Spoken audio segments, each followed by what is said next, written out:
You mean everything to me because I know you mean everything to Christ. And Christ means everything to me. I called on the Lord. I said, man, Father, this is real. Will you watch over them? Will you raise them up to be strong? I'm just a man with flesh. This is what you called for in your scriptures. You said they wore studs and fringes, they got it on. You said they will follow the law, they doing it. You said under your house shine, they ought to love one another. And they doing it.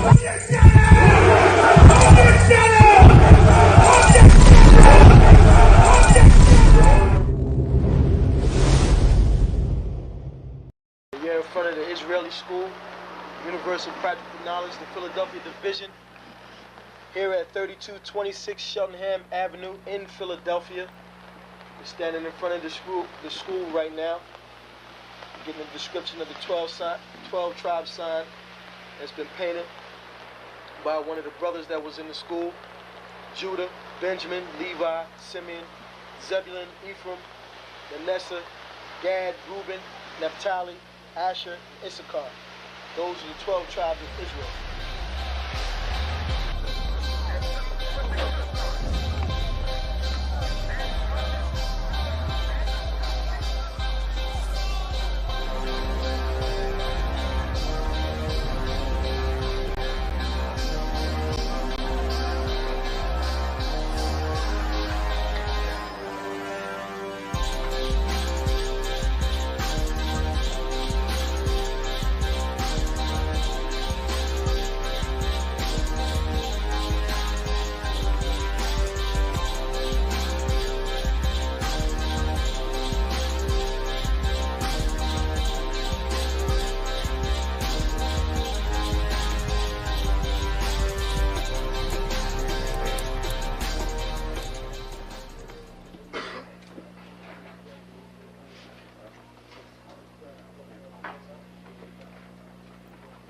Shalom. Shalom. You've been waiting for this day, so this day has finally come. A lot of you have been wondering where this knowledge that you've been hearing is coming from, and the powerful truth that you've been hearing, how this was established. Well, we finally were able to arrange for the priests to come down from New York and spend some time with us. And I'd like to introduce them if I can. These are some great brothers. We're very glad to have them with us. We want to make them feel as warm as possible, because this is their work and the extension of their work and what they've laid down some time ago. I'd like to introduce, first of all, priest and Sixth Shield General, 4th in command in the nation of Israel, Lahab. I'd like to salute this brother. March up. Barak.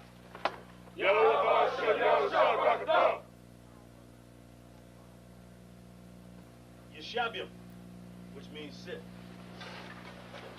And I'm going to turn it over now to Priest General Lahab. Come on, brother.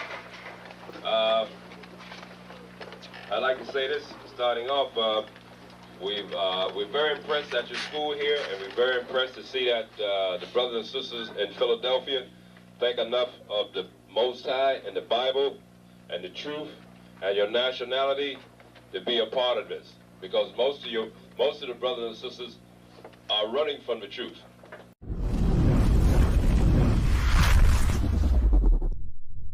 Welcome to ISUBK Detroit. Check us out on all social media platforms. Classes are Monday through Saturday.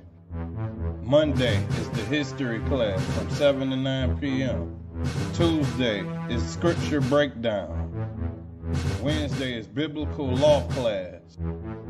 Friday, Lashawan Kodash, Hebrew language. Saturday, the Sabbath service. Check out our community service program. We have food and clothing drives, helping the people in need. And we also have felony expungement services available. Join us and get involved.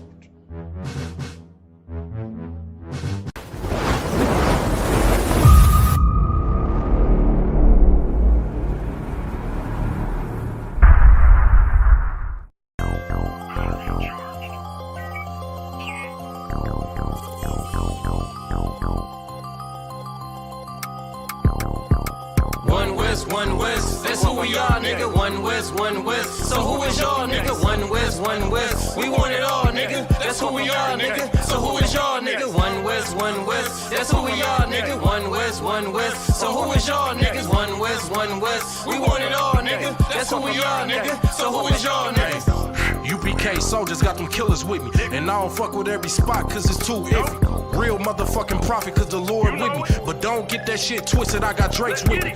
Yeah, bitch, and that whole 50. Run up on me wrong, you gon' catch 60. Wait, you gon' catch 20. The other 30 for your homies, bitch, I got plenty. And I'll shoot this motherfucker till that clip empty. Taking orders from your bitch, you a fucking simpy. Shit, should be televised. The way I'm cutting niggas up, bitch, I'm a samurai. Niggas swear they in the truth, but telling hella lies. Stumping like you Greek, bitch, you Hellenized. The revolution gon' be televised. And what I see in my vision gon' leave you petrified. One West, that's who we are, nigga. One West, so who is y'all, nigga? One West, we want it all, nigga. That's who we are, nigga. So who is y'all, nigga? One West, that's who we are, nigga. One West, so who is y'all, niggas? One West, we want it all, nigga. That's who we are, nigga. So who is y'all, niggas? UPK soldiers lead cowards in awe. So fuck a gas stop, I came with 6 pumps in my car. My niggas ready to swing, we like kids at the park. So touch a chair around this bitch and we breaking your jaw. They think we Christian, but we not. Nothing about us is soft. I don't know what you niggas on, but that shit get you off. We booted up. We came to take zones for real. Black 40 under my garment, I be dressed to kill. Fourth dimension sitting linger, I be fresh for real. Putting scripts on your corners, but these here ain't pills. We rock covers. You official if you know those drills. Bread and water, you official if you know those meals. Yeah, you niggas soldiers get rolled over. You got police in your pocket, I got a judge in my holster. Oppressors out to get us, so remain sober. Or be chained to them chains till there's nothing that remains of us. A cult leader like Christ, we got the same culture. I bang on them, tell my enemies the reign's over. I up the cig and keep pulling like a chain smoker. The game ain't changed, one West stayed the same on them. One West, that's who we are, nigga. One West, so who is y'all, nigga? One West, we want it all, nigga. That's who we are, nigga. So who is y'all, nigga? One West, that's who we are, nigga. One West, so who is y'all, niggas? One West, we want it all, nigga. That's who we are, nigga. So who is y'all, niggas? Niggas talking prophets, yeah, we got plenty. We the reason why it's Israelites around the city. Karkazak tells the rock, bring Shamar out. We about to slide on them, see what niggas talking about. Young dog think he wise cause he a Kim head. That shit lame, they didn't survive, nigga, Kim is dead.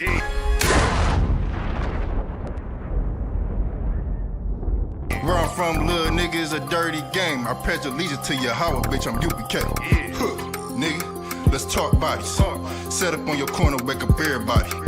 Big priest, until I'm dead deceased. The mission is complete until you're off the street. Saw y'all on the internet, stumping down the street. But take the poor and the weak. Touch your sister or a brother, you gon' be sleep. But take the poor and the weak. One West, that's who we are, nigga. One West, so who is y'all, nigga? One West, we want it all, nigga. That's who we are, nigga. So who is y'all, nigga? One West, that's who we are, nigga. One West, so who is y'all, niggas? One West, we want it all, nigga. That's who we are, nigga. So who is y'all, niggas? Fucking with the brothers, then I'm giving out major pain. Clip full of ball heads, I'm shooting out Damon Wayne's. Driven ambition, I ain't never changing lanes. Wise as an old man, but I ain't slanging cane. This ain't a game, this shit way deeper than rap. You speaking the cap, but the shit y'all speaking is cap. I'm 5,000, but I still keep it a stack. I'm in the truth, not cause back then I was seeking the fact. Crying loud for the niggas that's deep in the back. And the Lord with me, ain't no reason for keeping the strap. We peep the attacks, niggas say we ain't speaking the facts. Stealing breakdowns every time we teaching in class. Niggas snitching, y'all out here squeaking with rats. We be on the street corners teaching that Jesus is black. We on 125th Street, Harlem, nigga, you see where we at? One West, that's who we are, nigga. One West, so who is y'all, nigga? One West, we want it all, nigga. That's who we are, nigga. So who is y'all, nigga? One West, that's who we are, nigga. One West, so who is y'all, niggas? One West, we want it all, nigga. That's who we are, nigga. Shalom, Israel. Can you hear me, sir? Shalom. Con, I can hear you. Can you hear me tomorrow? I can hear you fine, sir. I can hear you fine. Y'all about Shema Shabbat. Let's get started. Shalom, Israel. We are the ISUPK, right? Started out of Harlem, New York, 125th Strip. 125th Street under Commanding General Yohana. We are here to teach blacks, Native Americans, Hispanics who they are according to the true biblical word of the Most High God, right? And we would like to tell you, if you ain't in the UPK, you ain't in the truth, sir. Goddamn right. Yeah. So I want to send a shout out to everybody in the chat, the water, for tuning in with us. Mhm. All right. Make sure you share this class. Share this class so we can get it to blacks, Hispanics, and indigenous people, help our people out of the condition that they're in. These history classes are so important for our people. All right. So make sure you get those likes up. All right. The water to Shemayam Matar. All right. Nayakor. Zarak, Princess Nawaf, the water, everybody for tuning in. All right, let's get those likes up. Hey, make sure you pay your tithes. Make sure you pay your tithes. Right. You can't do this work. We cannot do this work without you, Israel. We have to go ahead and support ourselves. And this is not like the Christian church.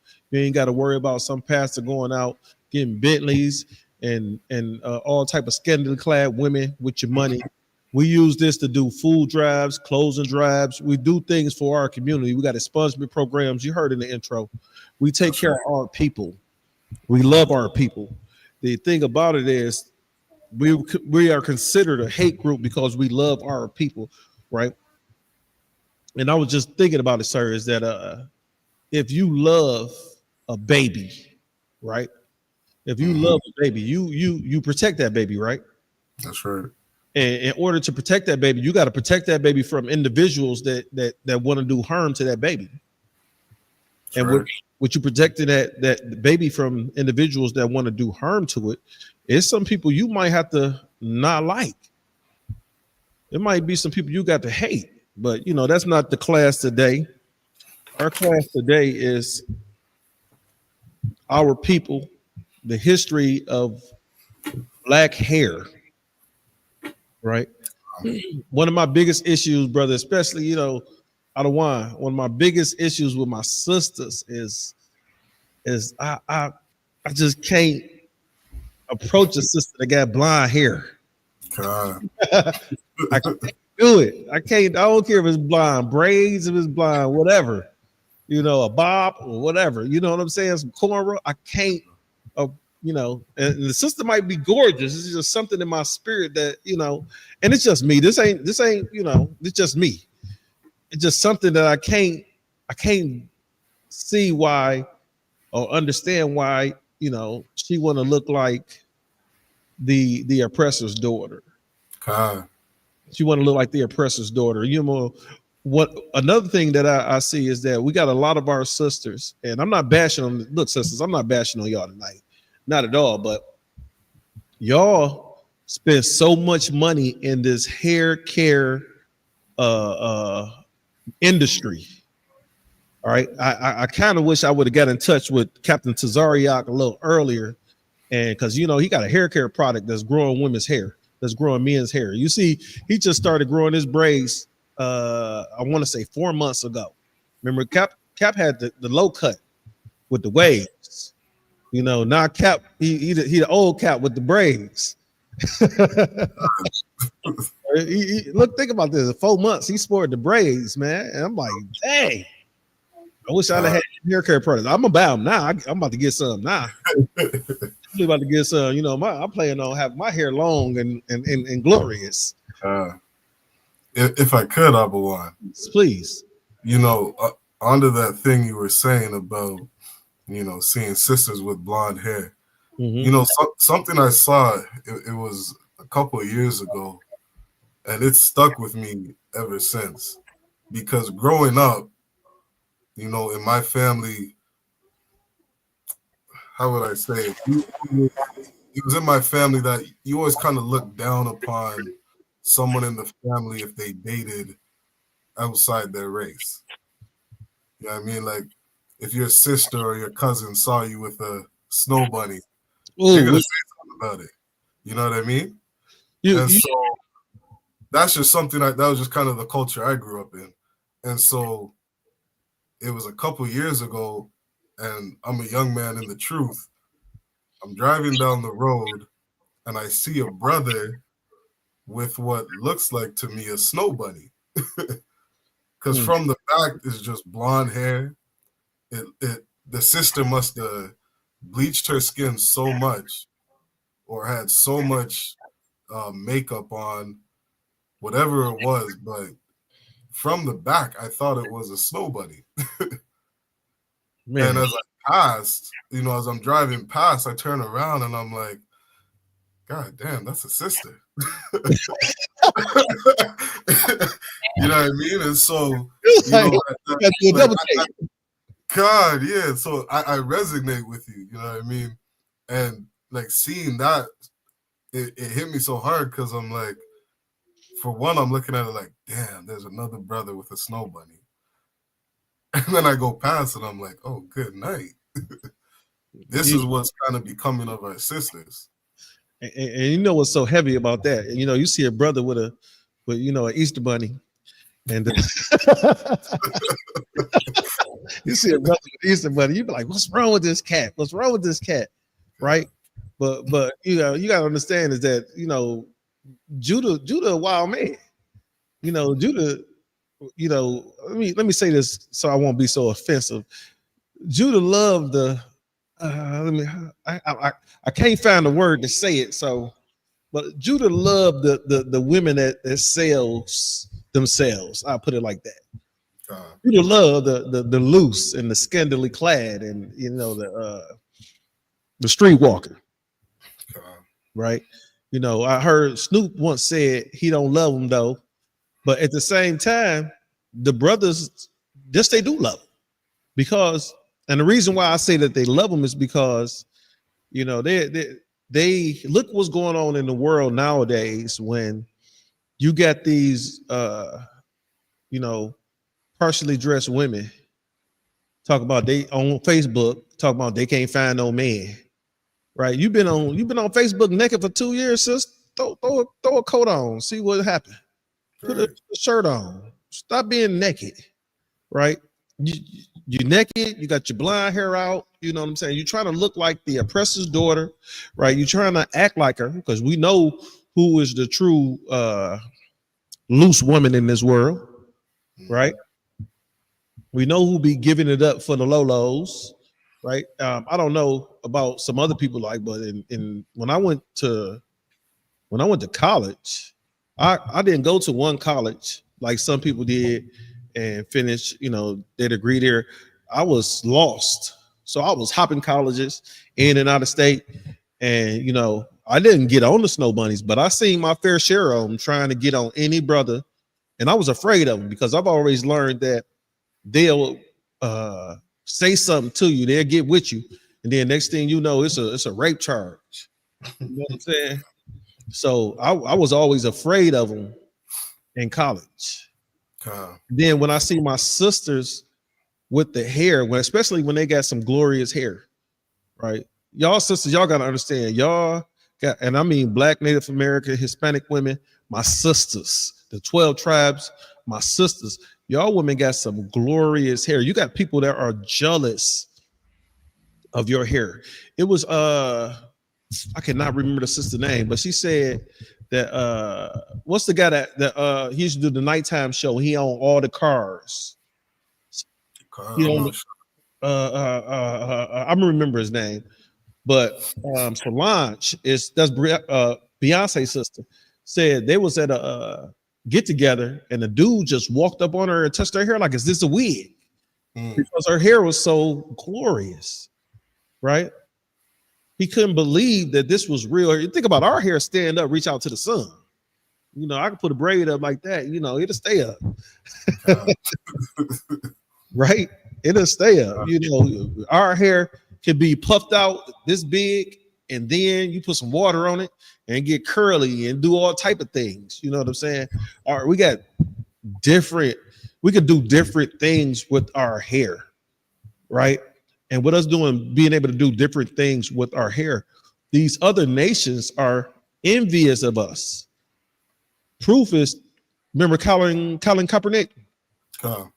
His adopted mother was an Edomite. Right. And she said that in the article that when he used to have his hair in cornrows, he looked like a little thug. So he like a thug because his hair was in cornrows? Just because his hair was braided. Right. How can this is supposed to be a child you love, and you say this child looks like a deadly, evil, menacing individual, and because he's got cornrows here. Hey, take over for me real quick. Yep, God, no sweat. You know, and to that point, I got a quick maybe minute video that I could share to that point. You know, because what Abawan is saying is real heavy. You know, and it's something that all Blacks, Hispanics, and Indigenous people go through here in North and South Central America. You know what I mean? All throughout the world, Britain, the UK, this is something that our people face, you know, trying to fit in, and a better word is simply survive in this society. So let me see if I can share my screen. Yep, it should work. Yep. And you hear me? Khan, was that to me?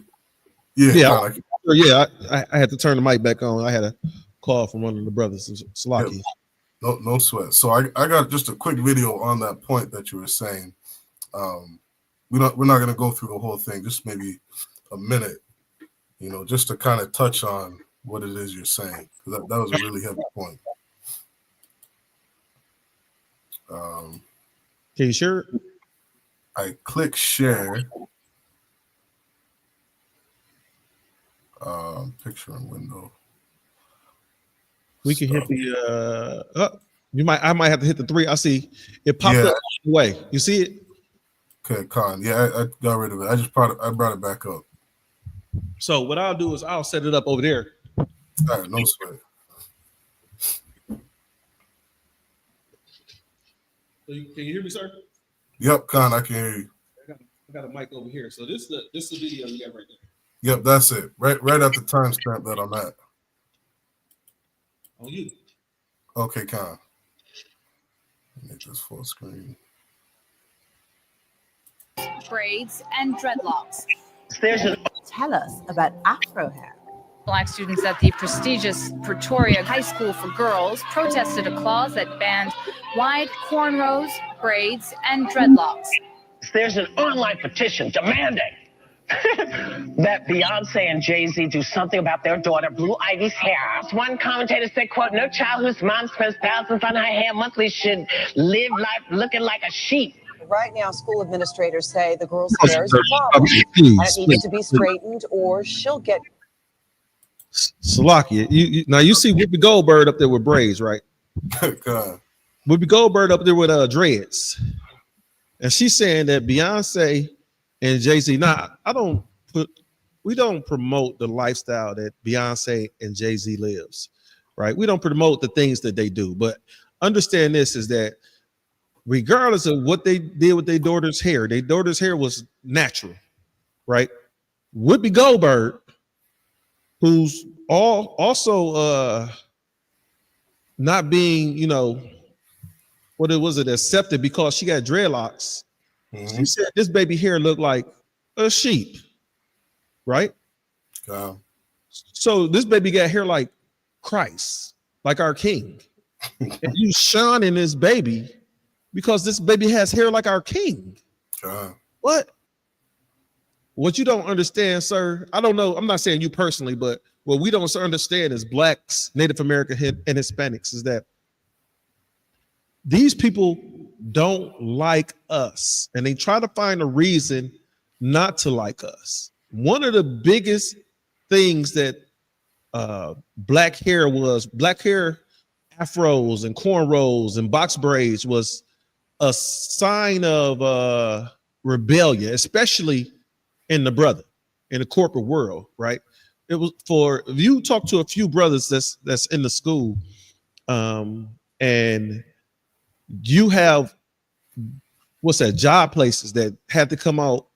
They'll come out and tell you like, hey man, and this is what I've been told before. Why don't you go ahead and change your reputation? I was like, what you mean?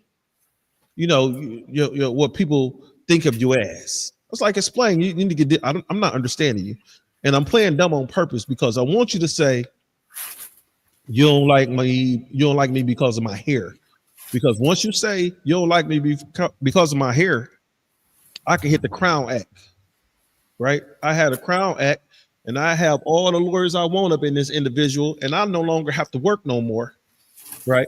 I can get a pre-release from slavery, right?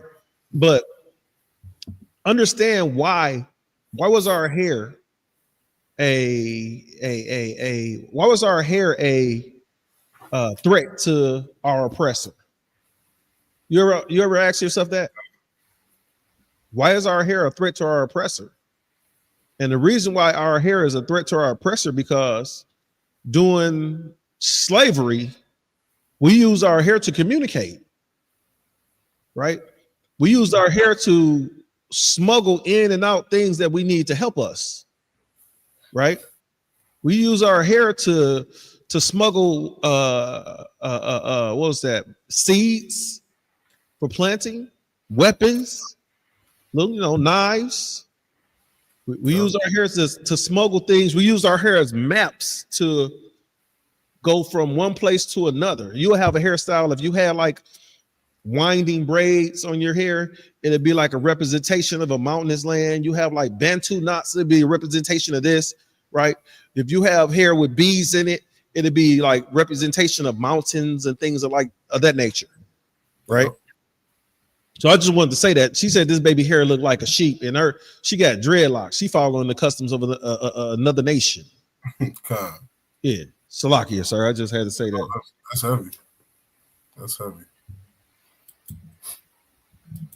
Get kicked out, but her mom doesn't understand how her hair looking like this is wrong. Mystic Valley Regional Charter School says the two sophomores like this is wrong. See, this again, what you were saying was so heavy because like we're not making this up. We're not. I mean, you got little kids being told they're gonna be suspended, expelled. They're violating dress codes because of the way their hair looks, their natural hair. So, sir, when I came into the UPK, right? When I came into the UPK, they was trying to I would grow my beard, but I wouldn't grow my hair, right? Because he was trying to keep, I work for one of the major automotive manufacturers, and they was paying a brother swell, and I was trying to keep my job, and I sat down and I looked at all the other brothers that was in the UPK, and I talked to brothers like Captain Tazariak, Captain Mashat. I was talking to brothers like Laban.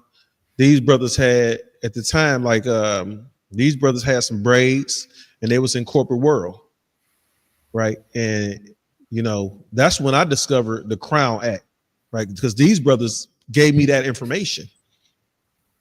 So I was, I'm young in the truth now, but I was, a babe in the truth at the time. And with speaking with these brothers, I've learned that, just because they can't terminate you because, your hair is a certain way. They can't terminate you because your beard is a certain way. Because I worked next to one of them small hats, and his beard was huge as hell and nasty, and he stank. But and then he would have a little, I don't know what they call that. I call it a tassel. When they had their hair in a tassel or something like that, because it ain't a braid coming down the side of their face. And you know what I'm saying? Yep.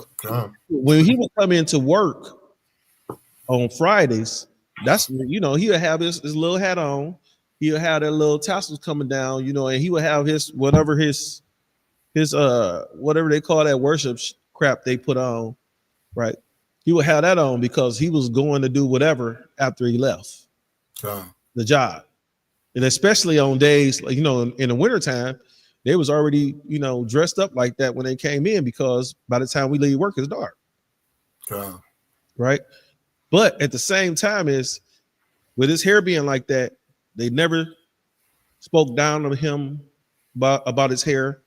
They never spoke down to him about his beard. But then as soon as I come in with the rough and raggedy beard or with the fro, right? Because I didn't at the time, I wasn't wearing the braids. I just, comb the hair, what you call that? Blow dry my hair out and wear it out.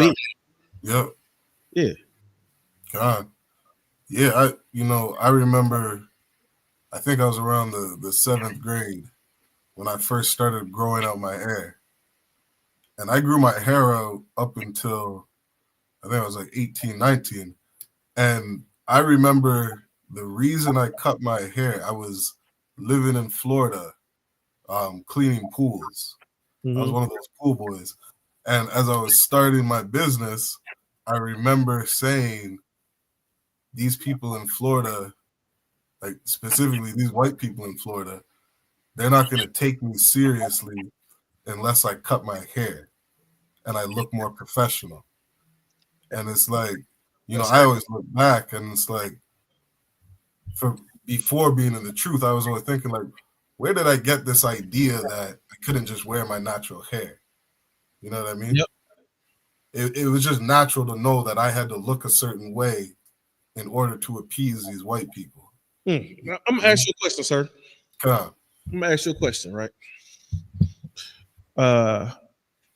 Did you have any tattoos? I know we don't get tattoos here in the truth, y'all. In the UPK, we don't get tattoos. We don't mar our bodies. Scripture, right? But before you came into the truth, did you have any? No, lie. So you don't got none now. Lie. Same way. I don't have any tattoos, but I work with these devils, right? That's in high-ranking offices at the job with sleeves, right? With neck tattoos. Mm-hmm. You got a little tattoo up here. God. And they are in directors and operation managers position. So I'm just a lonely, little worker. These guys are making twice as much as I do. With one of the managers got entire sleeves up both arms. And remember, those sleeves were frowned upon in the corporate world for how long? Constant. It was just us. It was a while. I don't know what it's like now in corporate, but say it again. I said, I don't know what it's like now in corporate. I was in that corporate world maybe 12, 13 years ago. And so I did experience like being in the office and stuff like that. Mm-hmm. And it was definitely frowned upon at that time. So I'm not sure what it's like now. It's common practice now, right? Wow. So you'll see somebody in the high-ranking office at a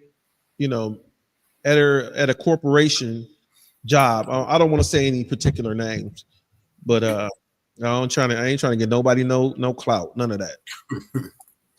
But you'll see that. But at the same time is you will even see a brother or two in the high ranks with either he have to be clean cut, no facial hair, you see them type of brothers. Yep. You see them clean cut or a little mustache, little chin hair by his chin or whatever. But you will see, or you'll see the brother with the little mustache and beard, and they have dreads down to the flow, which it still ain't our culture, right? And we understand what locks are. We understand what you got to understand, Israel. We're gonna teach you here a teacher moment, right? Teacher moment is this: you got your Zondervan, sir? Come. You got your Zondervan? If I may, sir. Hey, in the UPK, we don't pass orders up, but so if I may, could you pull up? If I may, I'm asking you if you could pull up braids in the Zondervan. You want braids or dreadlocks? No, locks. Not locks. Think about what I'm talking about. Locks. Okay.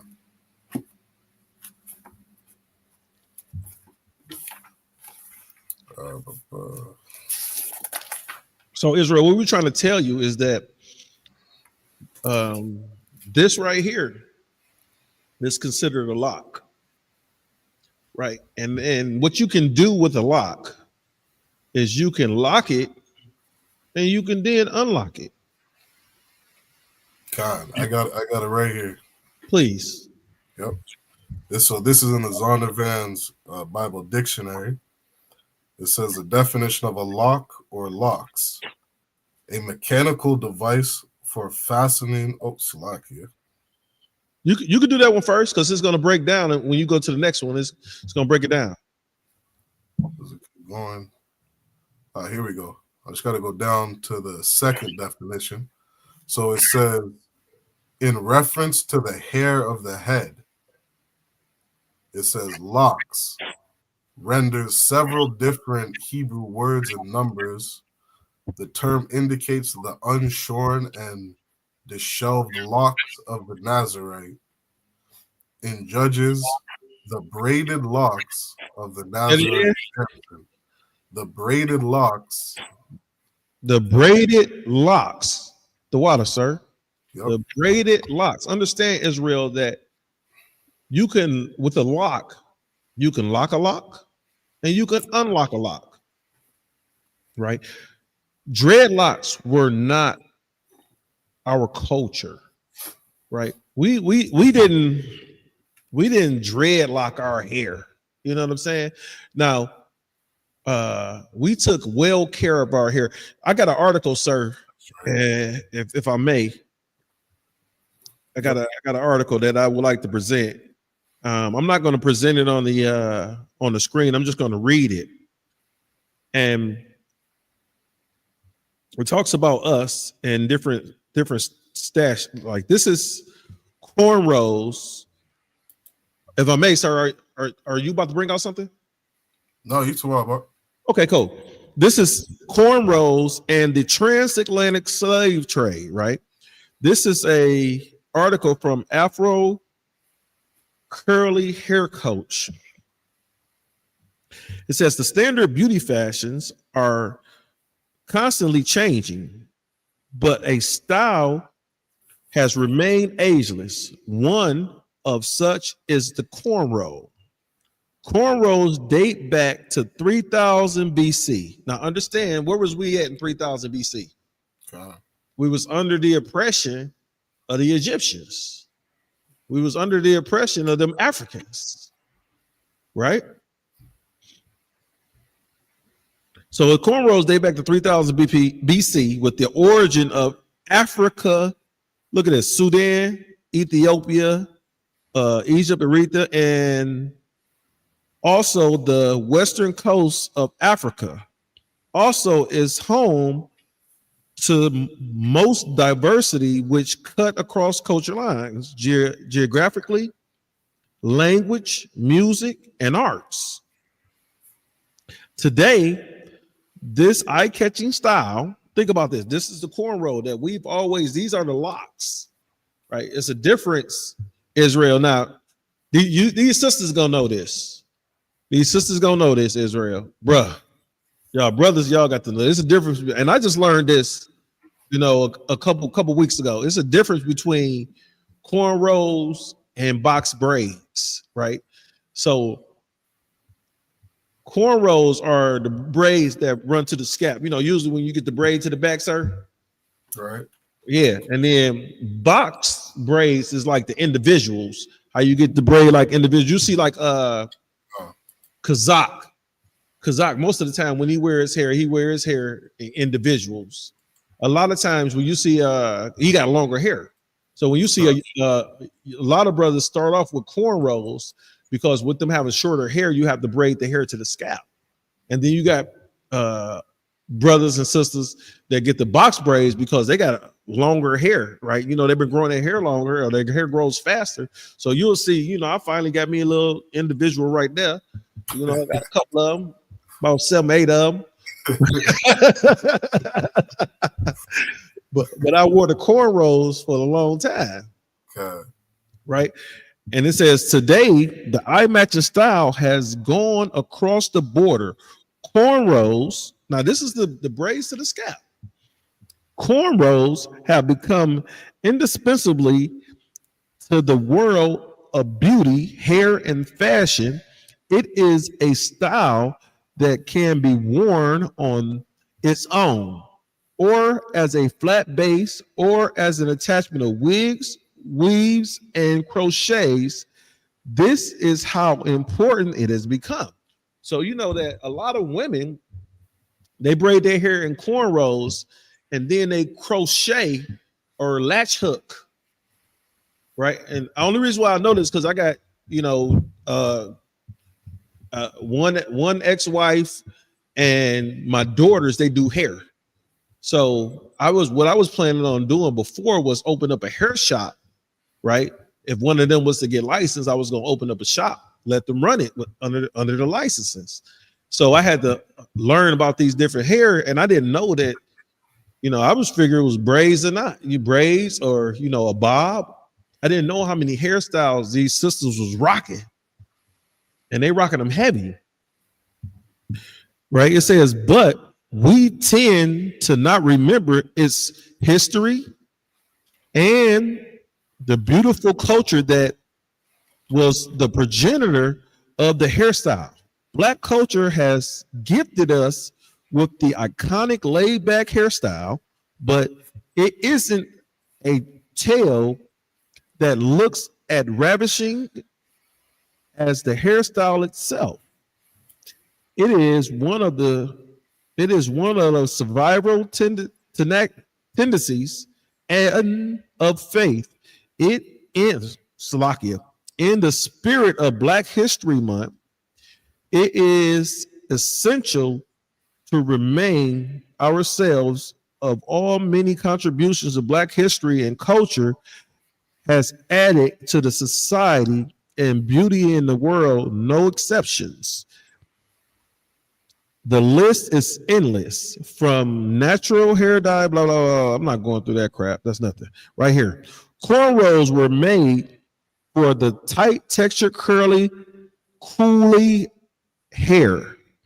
Having the afro hair in cornrows is one of the best suitable means designed to protect the afro hair. So they're talking about having your hair in cornrows is one of the best styles to protect your hair, right? When you wear your hair in cornrows, it grows faster, right? Then, a lot of us, we'll put it in cornrows, and then when we go to sleep at night, if we don't have a silk pillow or something like that, we'll put the a silk wrap or a silk headscarf over the hair to protect it from being pulled loose or pulled out of the cornrows, right? So our people been rocking these braids, not locks.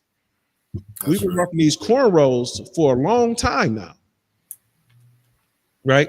You heard in the earlier article that was brought out, we've been rocking them since 3000 BC. Right. And it's, that's just earlier recorded on Esau's, on Esau's records. We've been rocking them since day one, right? 9 times out of 10, we rocking them since day. Go ahead, sir. Go ahead, finish your point. Right. So it says right here, it says that in Africa, cornrow braids and other hairstyles of African origin, which was us and not them, because they bite our style. We ain't like them, they ain't like us. I won't go into that. I'll leave it there. It says African styles have a strong link and tribal custom, spiritually, culturally, and identity. It says through the way that the cornrows were braided, one could tell the identity, the clan, the tribe, the religion, the marital status, social class, the age, the sex of individuals. So cornrows were a non-verbal means of communication. That's heavy. Right? So let's back that down, right? So you could tell with cornrows, you could tell the identity of a person, right? What's going on in the world today? We have a identification issue. You get people identifying as things that they're not. Right. You get identity theft. People will steal your identity and falsify, you know, that they're you and get things in your name, right?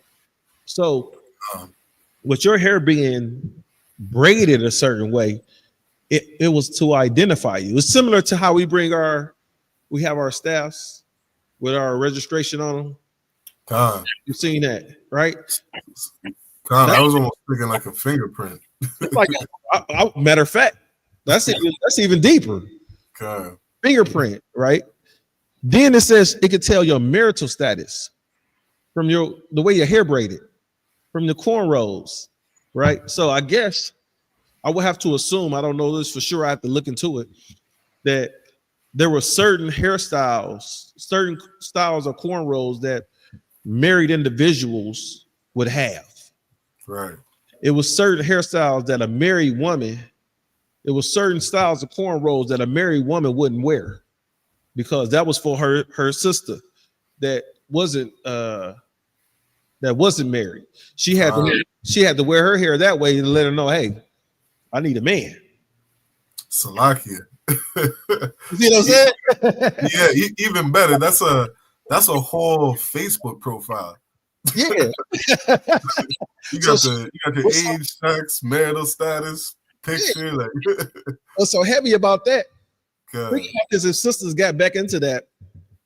She not you don't have to worry about her knowing. You don't have to be like, okay, this sister ain't got no clothes on Facebook. So with her not having no clothes on Facebook, you don't see single. Right. You could tell by her cornrows doing in the S pattern or zigzags or whatever. You know what I'm saying? Like you see her cornrows, like, oh yeah, that's a single. Right? Age. It says age, sir. So young brothers rock their hair a certain way. The older men rock their hair a certain way. You know, we probably, you know, as myself, you know, we rock the gray braids. The young men don't rock the gray braids. They can't. Their hair ain't gray. Right. So it was certain things. And then it says you could tell your tribe that you was from. Right. It's 12 tribes. It's 12 tribes.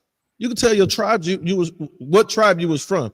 So if understand, I went to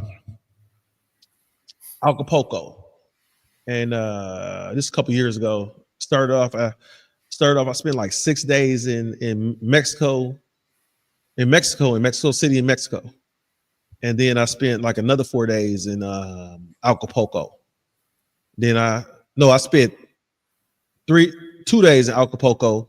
Then I went to St. Kitts. I went to St. Martin. I went to St. Kitts for a day, St. Martin for a day, St. Thomas for a day. Right. Just hopping around trying to see what our people was about. And this was a few years ago before, you know, I came into the UPK.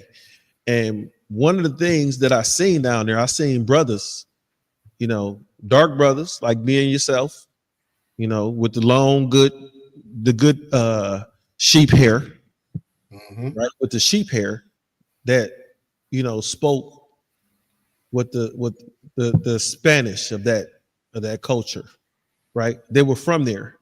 So that showed me that because I was watching class at the time, it showed me that these brothers went into the transatlantic slave trade and was pushed, and similar to what happened here, where they pushed the darker skinned slaves into the fields, and the lighter skinned slaves were the ones that were brought up front and forefront and masqueraded throughout the cities and states and stuff like that. They did that down there too, right? So the same things that happened to these brothers happened to the brothers up here. The same things that happened to the sisters down there happened to the sisters up here, right?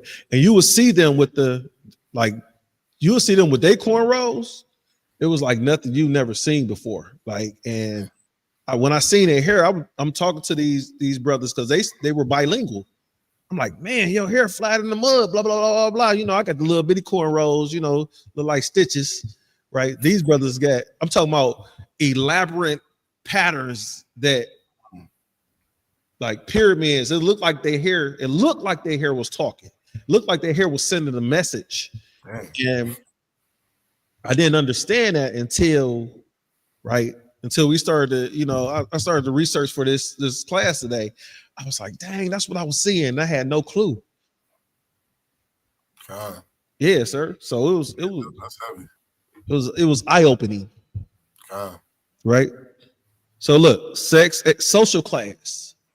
So you gotta understand, social class is, lower class, middle class, upper class, rich nigga class. Like,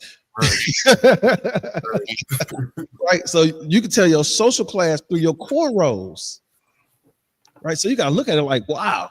So it's styles, right? And these styles take time to do, take time to, and I look at it because you can get your hair braided straight back, cost you $60, $70. Then you can get a pattern braided in your hair, that might cost you $80, $90, and then the more elaborate that you get your the style in your hairs, the more it costs. So you can see social status in your cornrows, right? And all these things, to think about this, and all the things that you can see in cornrows, right? Which is a non-verbal way of communication that whole pink devil despised. Right? You understand what I'm saying, sir? You got something? Yeah, it's interesting that they have there's historical records of what they say Europeans going into Africa. Right, we know they went into West Africa, and so as these Europeans are going into West Africa, it's here near the Slave Coast, Gold Coast, all that. They're giving recordings of their interactions or their view on us as a people, and many times it's recorded that we have like such a glorious, beautiful hair, you know what I mean? And it's like they spoke so highly of what our hairstyles look like. That's in their history.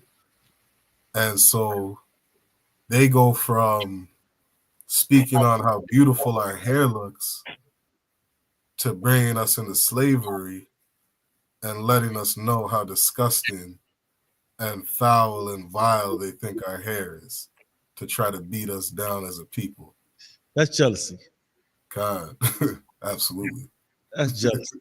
I've seen that done in the African, in the I've seen that done in our communities, right? I was gonna be like the so-called African American community. I've seen it done in our communities. You got a lot of sisters, right, that I see do that to each other every day.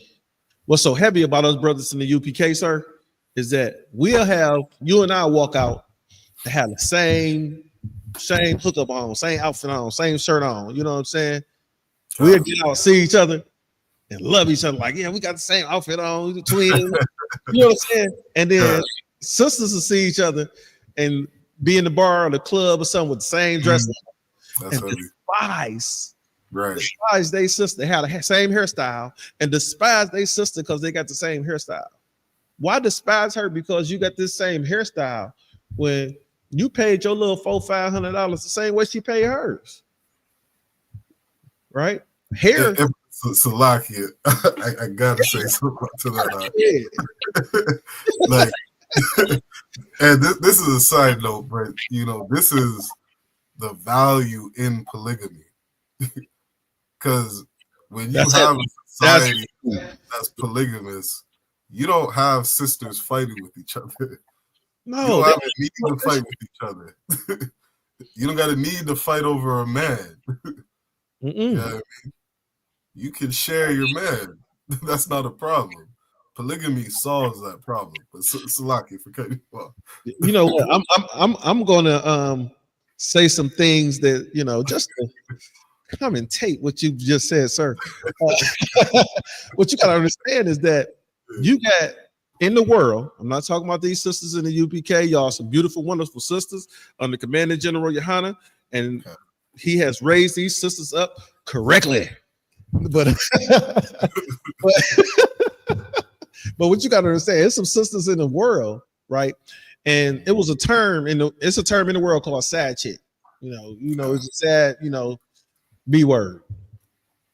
And these sisters rather be the sad chick than the main chick. And then when they become the main chick, they mad at the sad chick. Meaning this. you understand me? I see. That laugh right there showed me. Meaning this is that in the UPK, our wives are equal. Right? I don't love one wife more than I love the other one. I may love her differently because she got different needs, she got different desires, she got different wants, but I don't love her more than I love this one, right? I care for them. I would say I care for them equally, but the things I do are different. Can I say that, sir? I care for them equally, but the things I do for them are different because one wife may desire something that another wife doesn't desire, right? One wife may need flowers and roses, right? And I'm just throwing something out there. One wife may need flowers and roses, and another wife may need scripture breakdown, right? Another wife may need you to be at home at dinner, right? That's it. You come back, eat dinner. Hey, baby, love you. I'm going over to Sasha's house. All right. You full, you good, see you later. And these women think that now in the world, when you got a woman, you got the main wife, and then you got all the sad pieces and stuff like that, right? So this main wife reigns supreme. She like the queen of the wives, because in Israel, we don't have no queens, right? We got princesses. So she like the queen of the wives, and if she ain't happy, ain't none of the other wives happy. God. In Israel, if you ain't happy, tell me why you ain't happy, because my other wives is happy, right? So if I'm not communicating with you properly, you let me know where we stand at, because if you don't, you're gonna continue to be mad. Because I can't do nothing but come to class on teach a class on Monday, come to class on Tuesday, right? Handle stuff throughout the week, go to camp on Saturday. You're gonna miss me. And you gotta understand that I'll get off of it. You gotta understand that you need some cornrows. No, but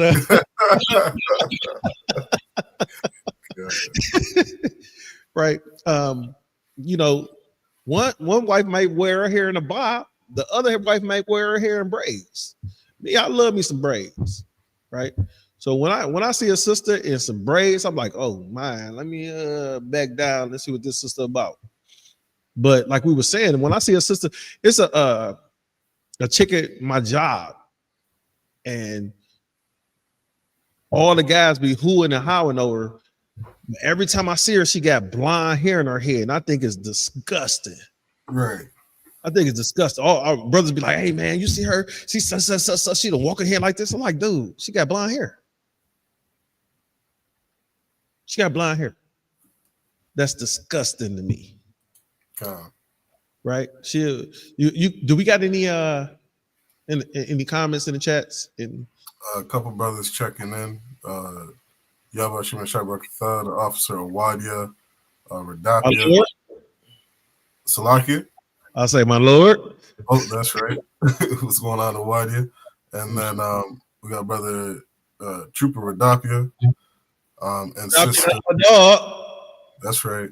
And Sister Caroline of Radsville. Shalom, sis, Lord in Christ.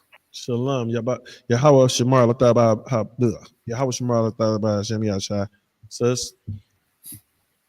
Okay. If I could, let me read something real quick. It's definitely cold in here today. I should have turned the heat on, but I was trying to, man it out. It's cold in here today. But what was you saying, sir? Yeah, if I could, I'm just gonna read one quick thing, Mm-hmm. just onto the topic that you're speaking of, right? So Yeah. This says right here, one of the reasons. Oh, let me read through. It says Black American slaves often used axle grease or other household substances to straighten their hair because of a lack of access to specialized hair care products and societal pressures to conform to Eurocentric beauty standards. It says, yep, go ahead.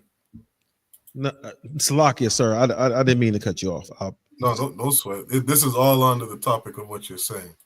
So, like I was going to say is that, that's that perm. Right. Remember the perm. The thing about the perm is that, yes, it straightens the sisters' hairs and the brothers, because the brothers were doing it too. Remember, you see the brothers with the pump waves, they have to perm it and then pump wave it up, right? Yeah. So I got a homeboy that was in the world, and when we were in high school, he used to always do the pump waves. He used to do the fashion model stuff, right? Now he's a police officer. Fashion model to police officer.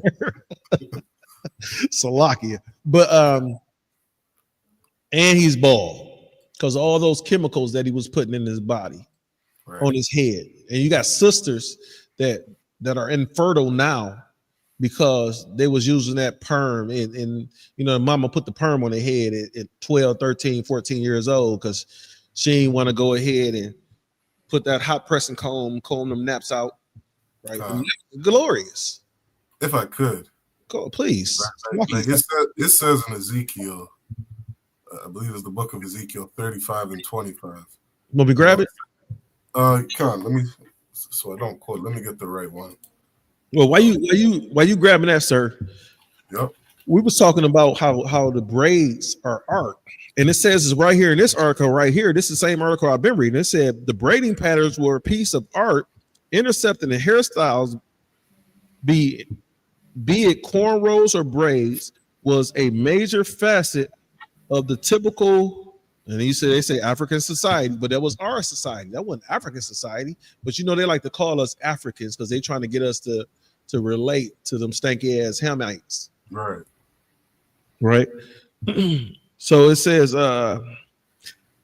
beads, shells, coral, flowers, twigs, grass, clothing materials, and other pieces of metal were usually attached to the hair. In most clans, sections of the hair were shaved with patterns in it, especially for males. Is that not what we see today? Is that not our people? You see, brothers, they had the braids here, and then they had shaved the sides, right? You'll see the brothers had the braids here, and then had the back shaved, right? That's our people. Can I continue? Let me let me grab that verse just on that point you were saying. Come on. This is Ezekiel 35 and 5. Mm-hmm.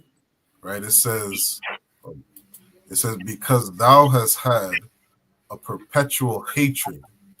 And that's speaking on Esau's perpetual hatred to the children of Israel. So they hate your braids. They hate your braids. What you were saying is, those sisters who have fertility problems because of the nonsense that we're putting in our hair. Like, we had such a pressure on us just to survive in this place that we're willing to put axle grease, different chemicals to get a jerry curl, the different perms, whatever it may be. The bleach is heavy in Jamaica. You know, bleaching our skin, our hair, just to survive in this place. If I may, sir, real quick. Remember, you see people doing that now. You see like Sammy Sosa, he bleached his skin. It looked like Serena Williams is bleaching her skin.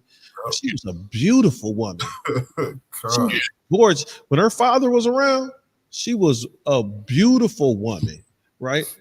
And now that her father's not around, she's what? She's married an oppressor. Not just married an oppressor, but you know, she got the. I hope it's just makeup, but it looks like she's, you know, trying to lighten her skin, and then she keep the blonde hair. And I went from like, wow, Serena is gorgeous to who is this heifer? Who is this heifer that want to be like the oppressors, that want to be like the people? And then look, she's making millions. These oppressors, the oppressors' daughters are emulating her. They're emulating her, and she want to be like them. God. That's so sad, sir. God. Because understand, our sisters don't. If we are the salt of the earth, according to the scriptures, if we are the salt of the earth, that means that we make the flavor. How can I say this? We put the swag in this world. Right? This world is flavorless without the 12 tribes. Right? You ever have some flavorless food? God. You can keep that, sis. God. You can keep that. I don't need it. And the reason why you don't need it, because it doesn't cause your palate to salivate. Right? You might be like, that look good. And then you taste like yuck. Right. And that's how it is with these sisters. Like, that's a sister. And then you see she got blonde hair. Yuck. Oh, she done permed her crap. Yuck. Yeah, she got rid of her soul. They'll put the what you call them? Nah, don't let me get into the eyelashes. 45-foot eyelashes. Come on, sis. I don't want that. You know, most black men, and matter of fact, let me speak for myself. As a black man, I want a woman that's naturally black and beautiful. No, I want you to represent your tribe. If you were from one of these 12 tribes, I want you to represent your tribe and be you culturally. I don't want you to. I don't want a woman that can't understand our struggle. Can't understand that the white man is the devil that the Bible speaks of, because you're not gonna jail with me. I don't want no woman that think that she has to wear blonde hair and straighten blonde wigs or whatever like that so that she could be pretty. She got to put on I grew up in Highland Park, and when growing up in Highland Park, it was a culture over in Highland Park that doesn't sit right with me. You got brothers that want to be women. You got sisters that want to be men. So you had that cross. How can I say it without getting kicked off the internet? You had that transitional mindset in the area, right? And you will have individuals, like I've had a story about a brother I know, and I love this brother because, you know, me and him, we grew up together. He got in Highland Park, a limo pulls up, and in this limo, he looks into this limo, and he see a bunch of women in the limo. They say, "You want to get in?" He said, "Yeah." Hop right in the limo. Now, this never happens to me. I wish a limo for the woman would have pulled up to me. Yes, I'm hopping in. Where we going? Right? But sir, you gotta understand this. He says that he got to talking with the women and touching on legs and stuff like that. And these women had pieces that women ain't supposed to have. So as the limo is riding down Woodward, right, it slows down at a light. He said it slows down to about 25, 20 miles an hour. He hop out this limo, fall and roll across the street because this woman is a man, right? But at the same time is culturally, because that's like what she looked like. You say, well, he looked like he had a long blonde hair, he had this, he had that, but it was a man. Right? Our women don't understand that they're competing with the transgender community, right? To say what a woman is or what a woman should look like or what a woman should wear. Right. And that's, in lack of better words, that's gross.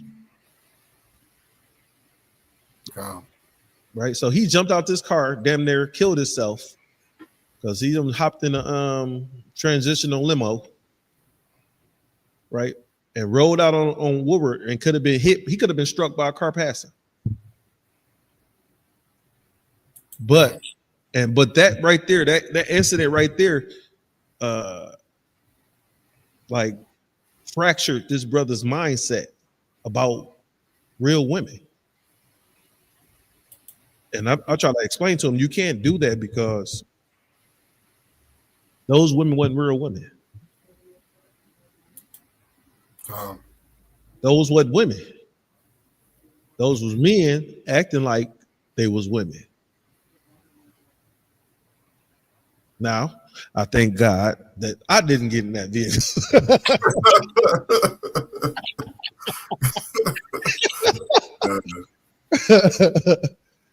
Man, that has to be a very horrifying experience to just imagine this. You think you out, you know, we go to the local bar, sir. Right. The local bar, we hit the local bar deep. And just think, you know, we thinking it's lady nights at a local bar, and then you got a chick down there with a beard. Damn. Because we've seen that before. God. Right? But even though she got a beard, which lets you know is a he got blonde hair. Right? They go down to the back. And our sisters think that that's attractive when what's attractive is them cornrows, sis. God.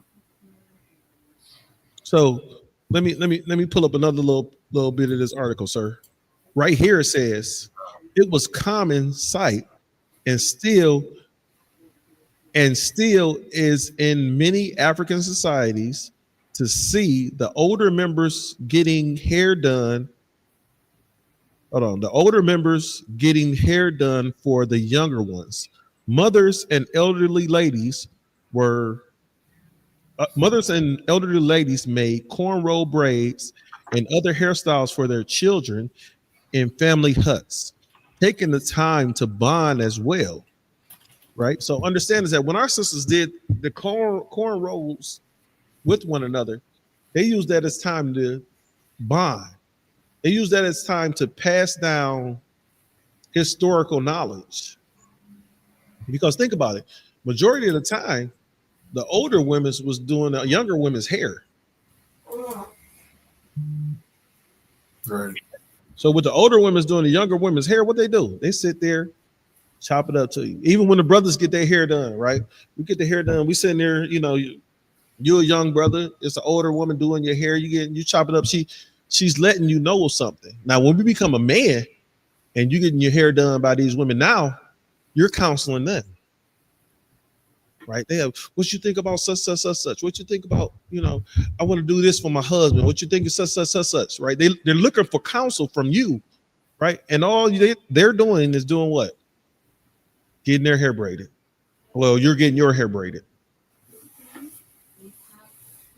That's our culture. You gotta. Right. Salaki, what was that? I was seeing if you had another article. If not, Yeah, I got a couple, and if I could, I'm gonna read this verse real quick. Please. This is the book of Luke, chapter 12, and verse 7. Mm-hmm. It says, "But even the very hairs of your head are all numbered. Fear not, therefore, ye are of more value than many sparrows." Now, something that we got to understand, which was something that I thought was such a beautiful thing coming in this truth, is just understanding that I'm an Israelite and the Lord loves me. That's right. Yeah, I mean, like, I thought that was such a heavy thing. I don't know why our people, I shouldn't say I don't know why, but I'm saying it in like a, I guess, what's the word? Like a facetious, I can't say the word. Facetious. Oh, way. facetious. But it's like, we shouldn't be so afraid to take on our culture. I mean, like, I hear all these brothers and sisters out here, these Christians saying, no, I'm not an Israelite, or I have no way of proving I'm an Israelite, this and that. I thought it was such a beautiful thing to find out that I'm God's people. Damn right. I mean? And being in the world, it's like, if there's any chance that I actually am these people, that's something to value.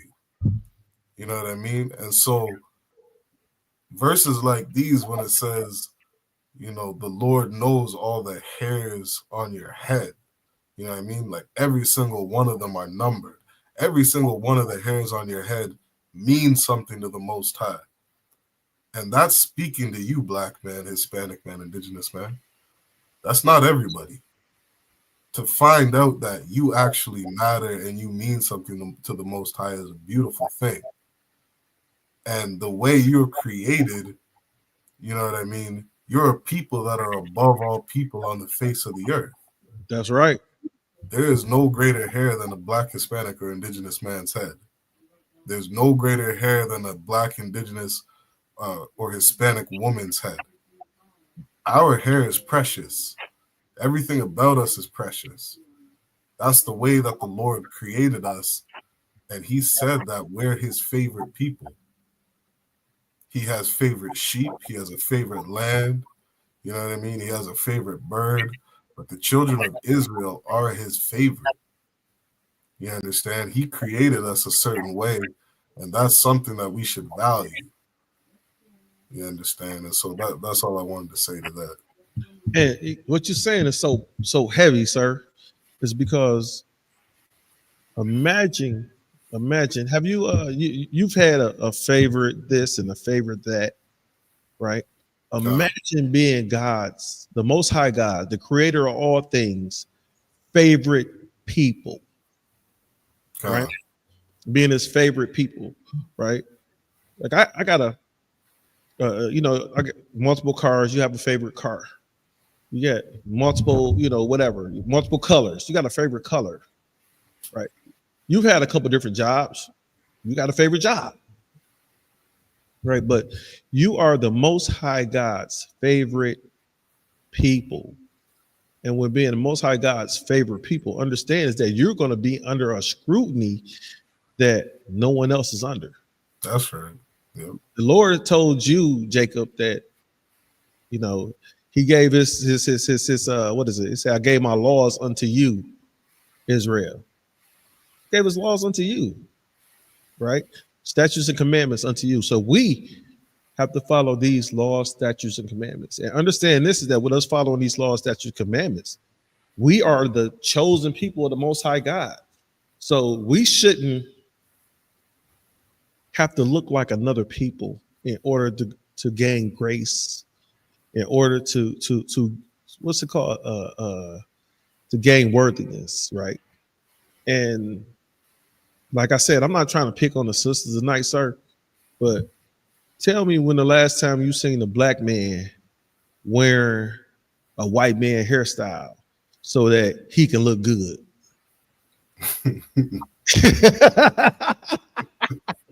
Tell me the last time you seen a black man, carrying himself like a white man so he can look good. so he can be attractive to women. Salakia, though, I would say that some of our brothers, you know what I mean, we out here shaving our beards so that we can fit into his culture. We say the beards, but we don't put on the hair. God, yeah, I say that. He might shave his beard, but he gonna rock that fro. He shaved the beard. He put on them cornrows. You gonna see a brother cornrows. He ain't. This nigga ain't a ginger. You know what I'm saying? Right? He doing what he do. Right? I'm still a black man. Black man, like I'm still a black man, but he, you know, you'll see in the movies, even in the movies.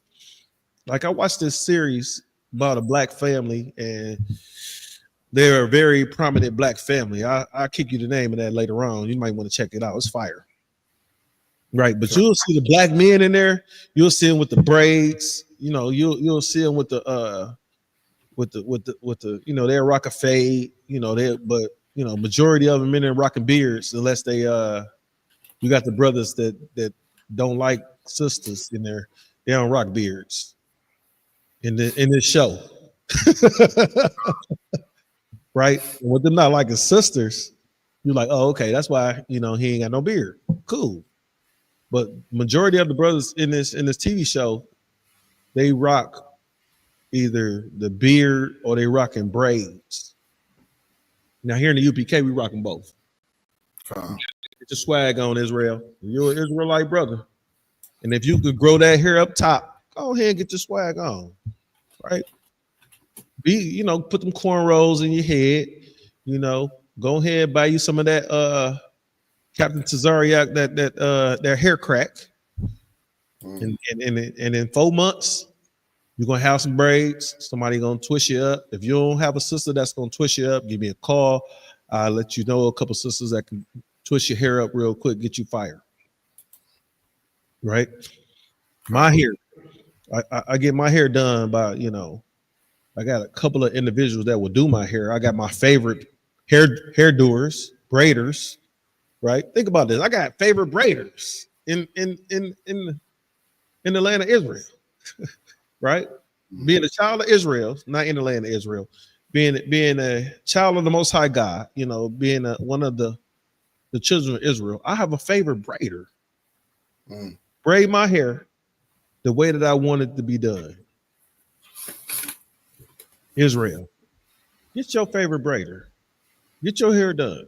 Brothers, rock your beard, rock your braids, right? Because if we rock our beard and our braids, we will get our sisters to do the same thing. We will convince our sisters that we want them to look like sisters and not the oppressor's daughters. And like I don't want to saying earlier, brothers, get rid of these Easter bunnies, these snow bunnies or whatever you want to call them, rabbits. Get rid of these. Well, let me say it like this. Don't mess with the bunnies. Leave them alone. Right. I'm not telling you to get rid of your heathen wife. I'm telling you, don't get a heathen wife. No, it's name something that these heathen wives have that your sisters don't have. If you got some braids, you probably shouldn't have no heathen wife. She can't braid your hair. She have to send you to her sister, her homegirl that's black.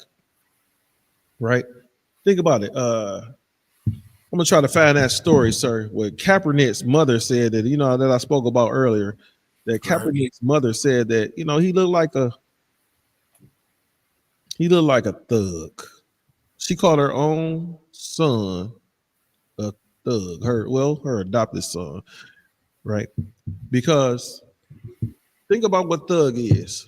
Thug. If we look up the origin of thugs, sir, thugs didn't come from black men being out here in these streets, hanging, drinking 40s. Thugs was a word that was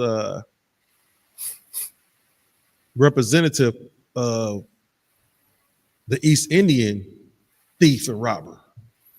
It wasn't us. We wasn't the original thug. That was another nation. But then we took on being a thug when Tupac talking about thug life. Because he took on the attributes of another nation. I know y'all like Tupac. He dead now. Right? So with you liking Tupac, do you like your people more than you like the things that Tupac said? Do you love your people? Look, Tupac, even Tupac shaved his hair.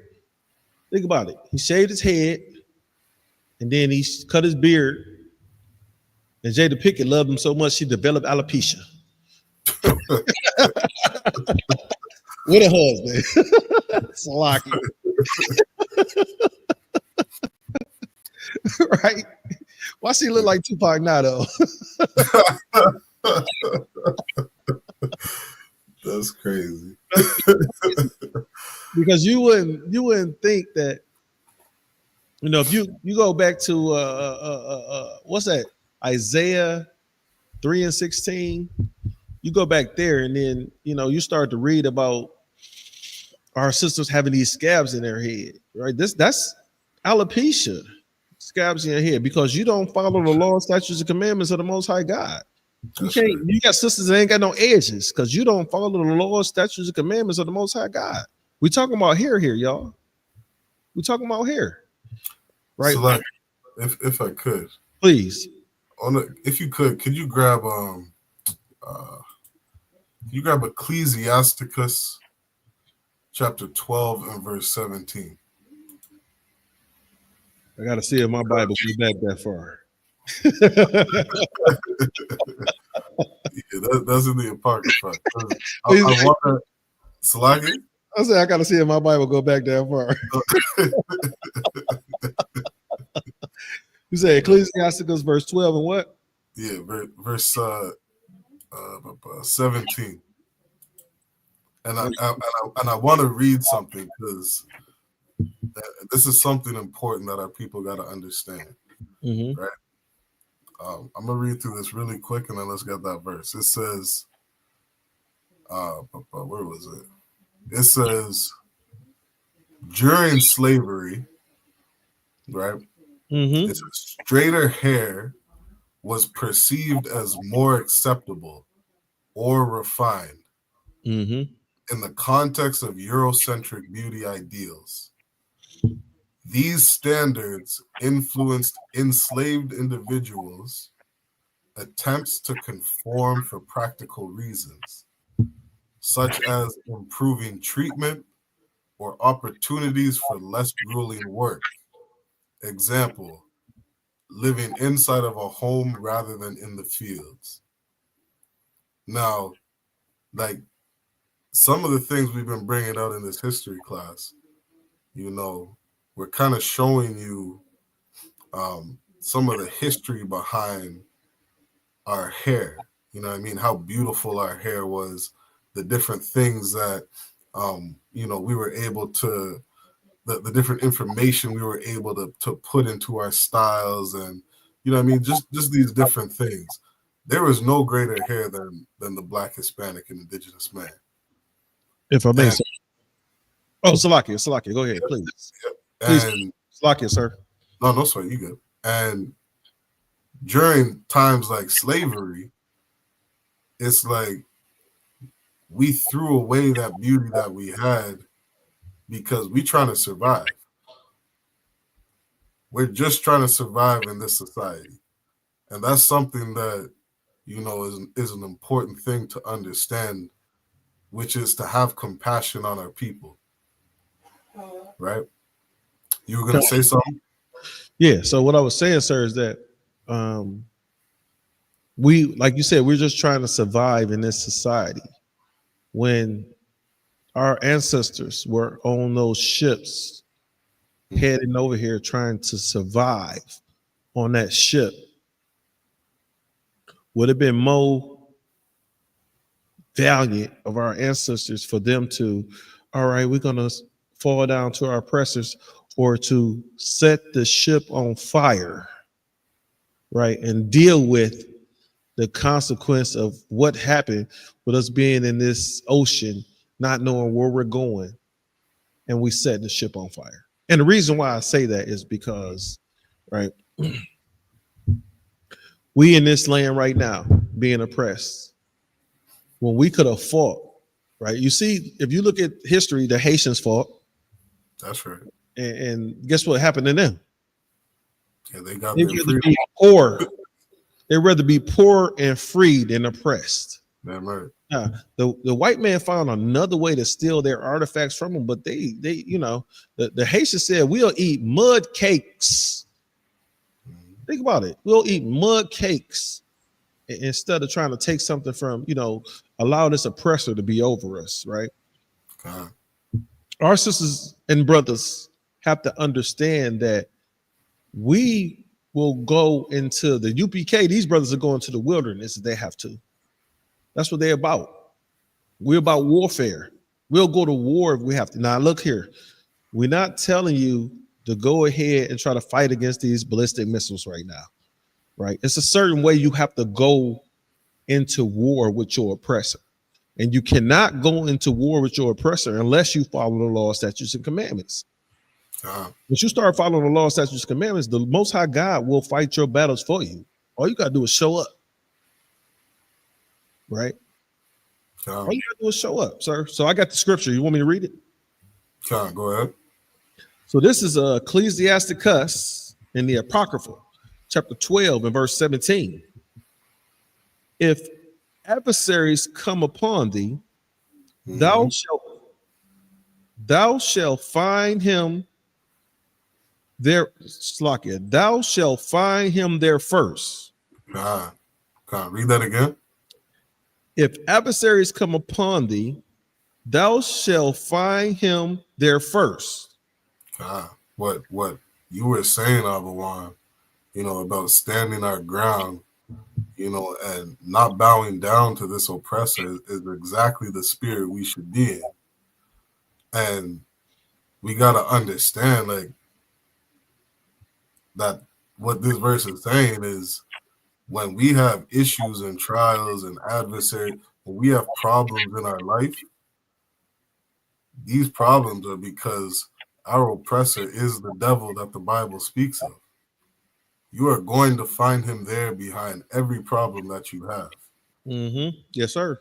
And we got to have that spirit of recognizing that, you know, just because I dye my hair blonde, it doesn't mean I'm going to get out of this oppression.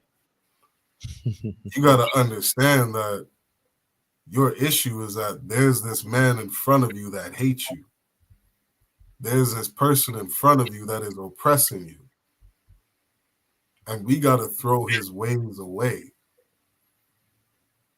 All these problems that we have is because of, you know what I mean, this constant oppression that we're in. He's always there behind everything that's going on. Right, go ahead. What you just said was so heavy because you said that we have to throw his ways away. That's right. We have to throw his ways away. Doesn't our Bible tell us to envy not our oppressor? And right. So it's our Bible tells us not to envy our oppressor, but yet still our sisters get the oppressor's daughter's hair. I mean, they got like the oppressor's daughter's hair on their head. Right. Our sisters are exposing themselves similar to the way that our oppressors' daughters did, because they were some loose women. They was loose women. They tell you that the black man was aggressive and highly sexually active, and that's why they wanted to keep this black slave away from they daughters. Well, if that's the truth, why did they have those black slaves in a household, male and female, right? So if the black male was so hypersexual, why was the black male in the oppressor's household providing for the oppressor? Sir, what story was that in the Bible where I think it was Joseph, where the king's wife tried to get at Joseph And Joseph was that Joseph? Yep. That was Joseph. He fought her was off. Joseph. Like, and Yep. then she grabbed his, a little piece of his clothing and stuff like that, got him locked up. God. Yep. We see, look, that's history, sir. We see our brothers, right, go through that all the time. Our sisters go through that all the time. Holly Berry, that sister is paying, like, I think she's paying like $30,000 a month in child support. Damn.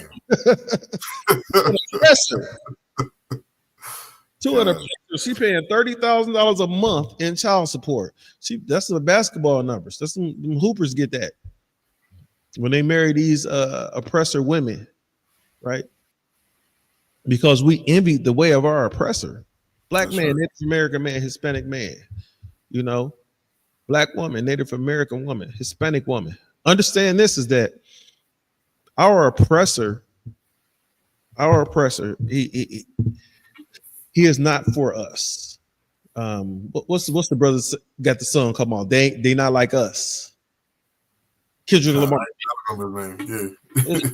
It's I'm old. I'm an old man, so I have to count on you young brothers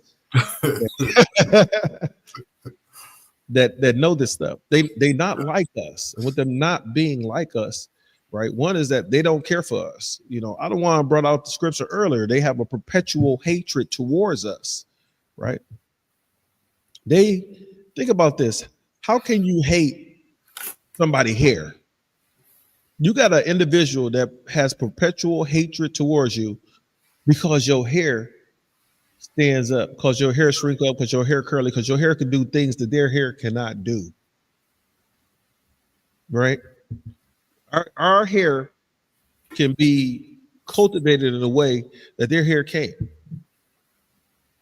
I work in corporate America, and it's an oppressor that asks me about my hair every day. And then he want to compare his friends that are Black with dreads.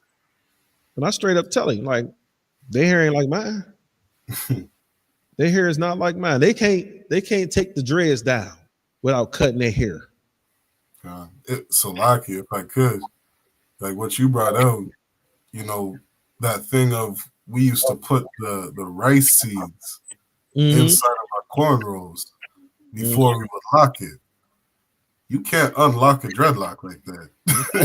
That bread, that rice seed gonna have all type of fungus.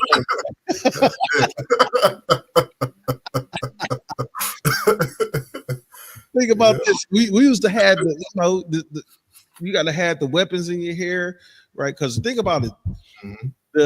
Our hair, our braids, our cornrows was a sign of rebellion and resistance to the oppressor.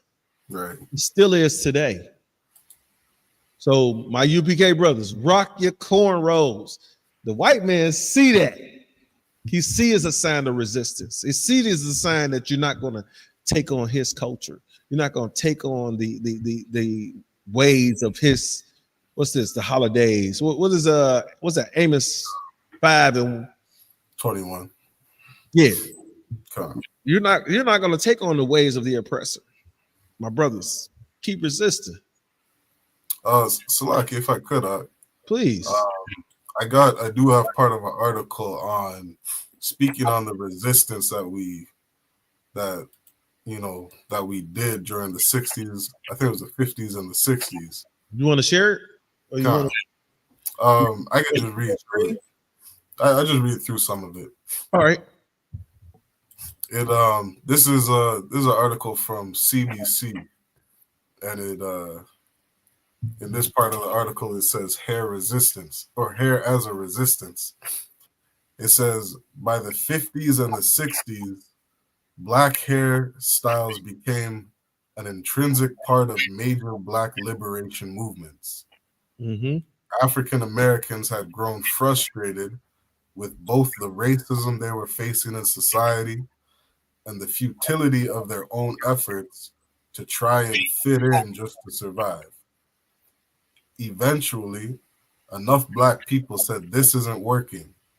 It doesn't matter what we do, we're still killed, disrespected, and not allowed to move forward. Hold on, sir, if I may. Yep. You said enough black people did what?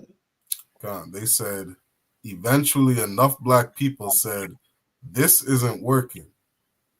It doesn't matter what we do, we're still killed, disrespected, and not allowed to move forward. Right there, sir. That's so heavy. Yep. That's so powerful because we need enough black people to say, that's right. This ain't working. That's right. We got to join them niggas in the UPK. God. We got to join them niggas in the UPK because this ain't working. We need enough Native Americans and Hispanics to say this ain't working.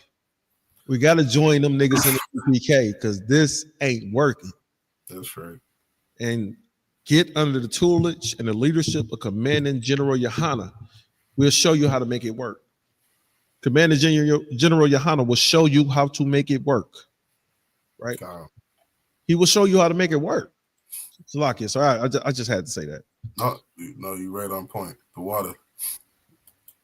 It says, and during this time, the Afro arose as one of the major symbols of black agitation in America. It wasn't about its style. It was a form of protest to say, I am not going to straighten my hair anymore. So the black afros that we associate with people like Angela Davis or the Black Panthers of the Civil Rights Movement really became a symbol of resistance. And black hair was also part of a new culture that was springing up here in Canada.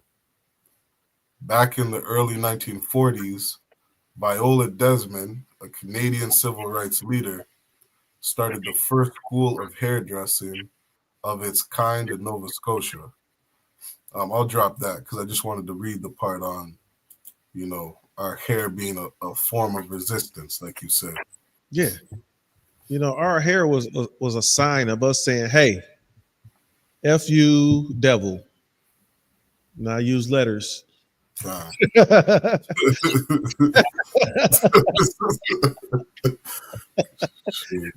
Right. We I never seen, when I was younger, I seen on my father's side of the family, especially my auntie Karen, she was one of those pro-righteous teachers, so she rocked the fro. I seen the fro, right? But then on my father's side, I seen my auntie Tina, this straight up and down Christian, right? She kept the hair permed and laid straight, right? Now I love both my aunts, I love both of them, but at the same time is that when my auntie Karen would tell me to do something, I did it. When my auntie Tina told me to do something, it might get done. 9 times out of 10, it wouldn't. I still love you, auntie. But and those are the type of things that we're seeing in today's society is that look at when we go out on the street compared to any of these fake Israelite groups when they walk on the street, right? Individuals come up to us and they don't do the things to us that they do to these fake Israelite groups. You've seen these guys get beat up by a bunch of women in high heels. I'm not gonna say they wore purple. You know what I'm saying? You seen these dudes. You seen these dudes get their mic taken from them, right? You seen these dudes get speak against, kids, right? Like Trayvon Martin and other folk. You seen these guys do some real things that we don't, some real evil things that we wouldn't do if we loved our brothers and sisters. And then you wonder why that we in the situation that we in, because the same as when Christ walked these streets, there was Pharisees and Sadducees. You see the same thing with these fake Israelite groups. They come they come asking us, was Ruth a Moabite? You know, things of that nature. That, come on, man. Look at what happened. Read the scriptures. Right? You got questions, come sit down in one of these UBK classes and understand the Bible completely, right? I've had fake Israelite groups coming to me and say, hey, man, I love that we all in the truth, but we gotta be able to get together. And I tell them straight up, nigga, you ain't in the truth. So we not in the truth. We tell you right now, ISUPK is the home of the truth. We are under Commanding General Yohana, right? 125th Street, 1 West. This is what we do, right? These brothers in the UPK are trained to go out here and teach brothers, sisters, 12 tribes, who they are according to this Bible, right? Tonight, we brought out in class that, you know, our hair helped us. Our hair helped us escape from slavery, right? Our hair is a straight up disrespect to the white man's face because we want to wear our cornrows or our box braids and things of that nature, right? That's just from our hair. A non-verbal communicating device on the top of our heads is what we have. So, and what's so heavy about that is that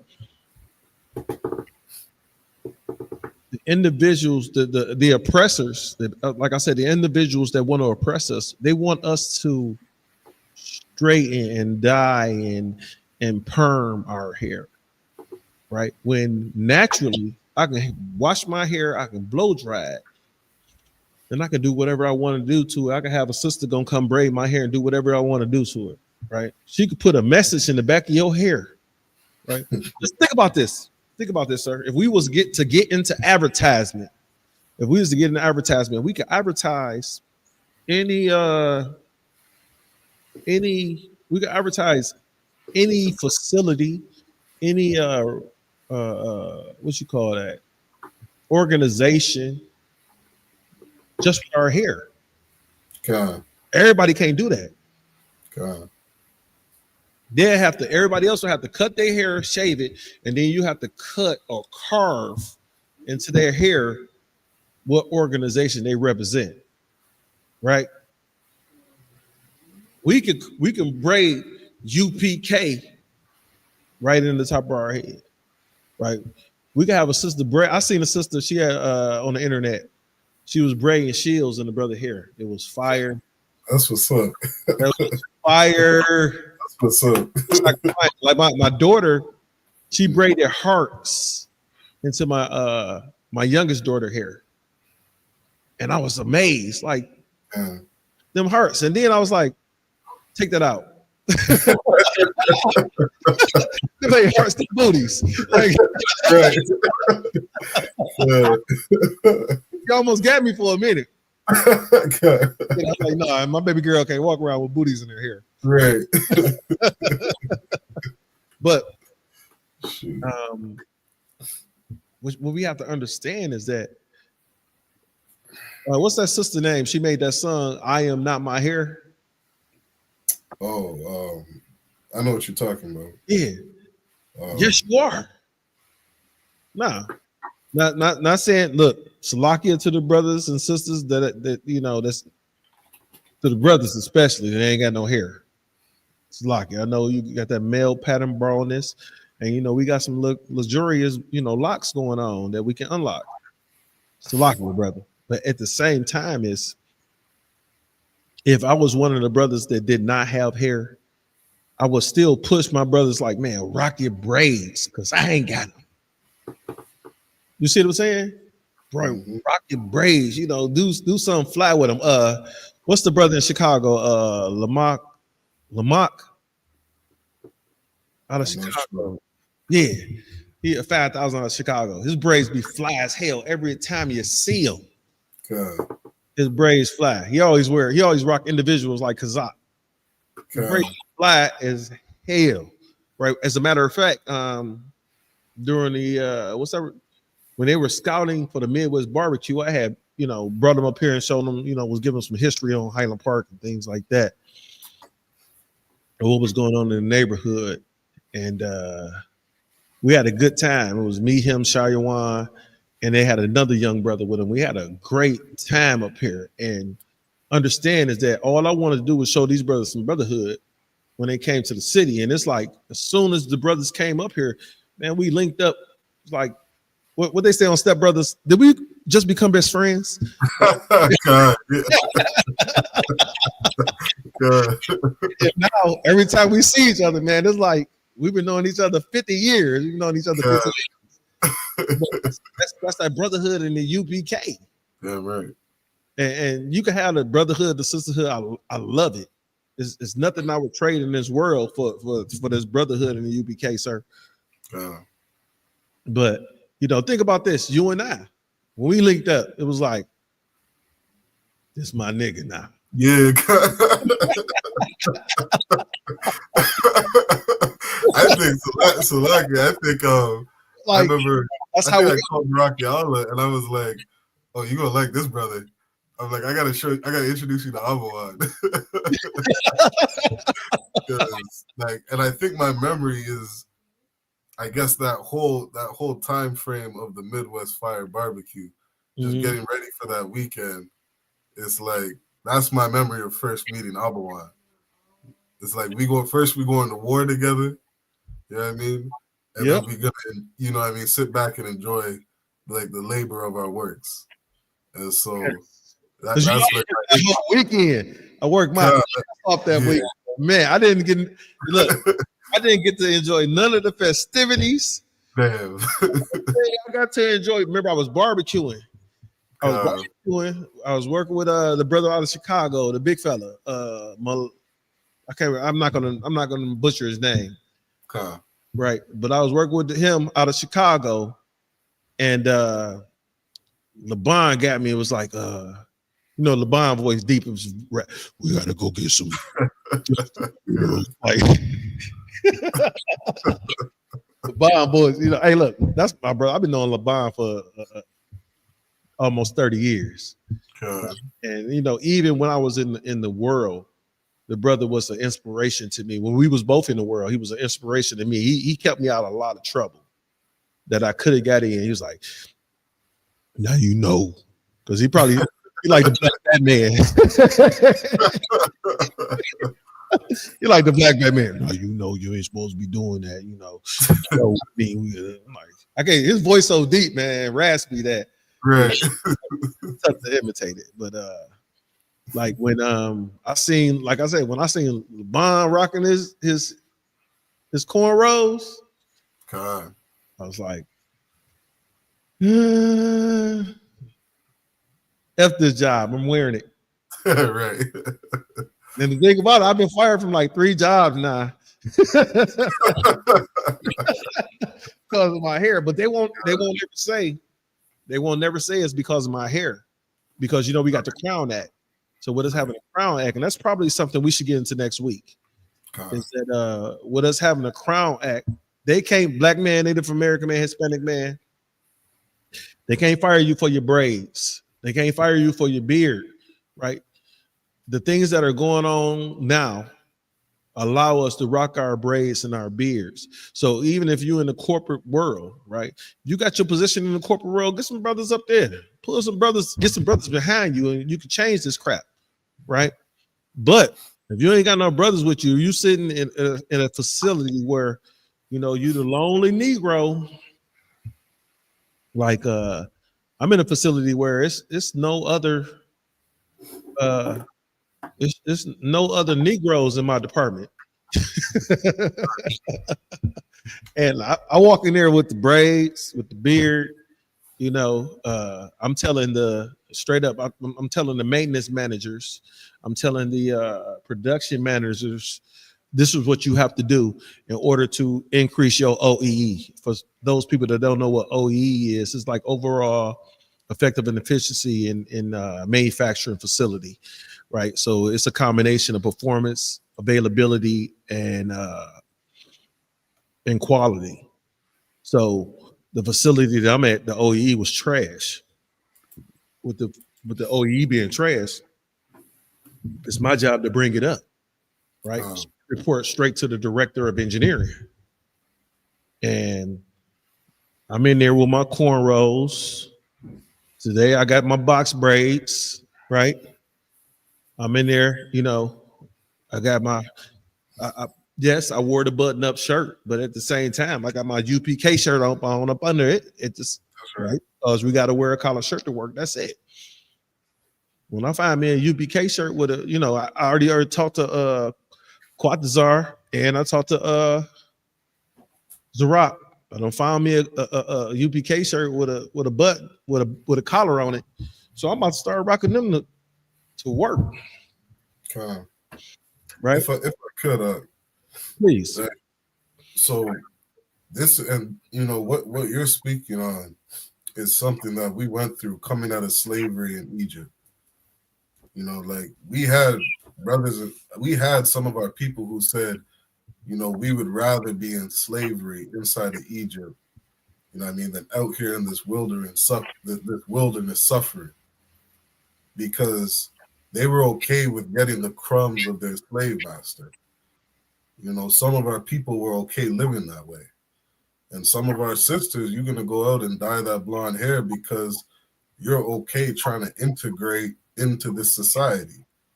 You're okay trying to find a way to fit in and, you know, survive and get ahead in this world when the Most High has something that's so much better for us.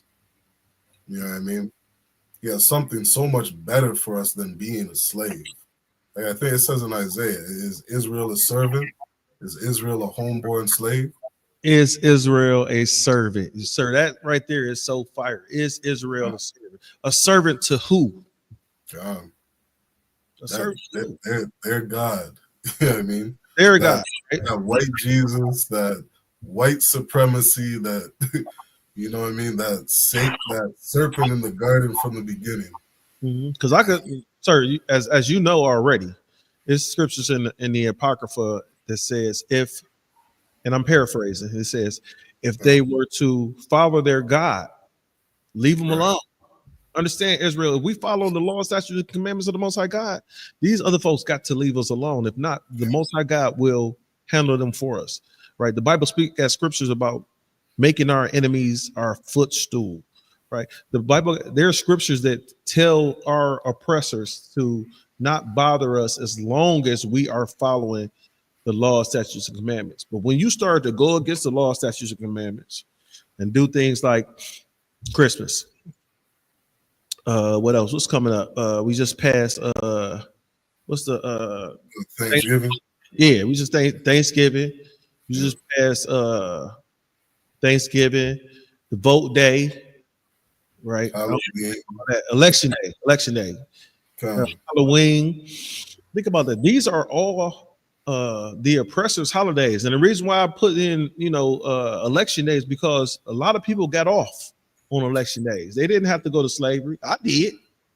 I had to go to slavery on election day, and then they're gonna ask me, "Is you going to vote?" Hell no, you making me work. Like I wasn't gonna do it anyway. But if I would have got the day off, you know, it's a lot of people that got the day off. I would have loved to have the day off. You know what I'd have did? Nothing. What's up? Come on. Yeah. But like we've been saying, you know, the entire night, sir.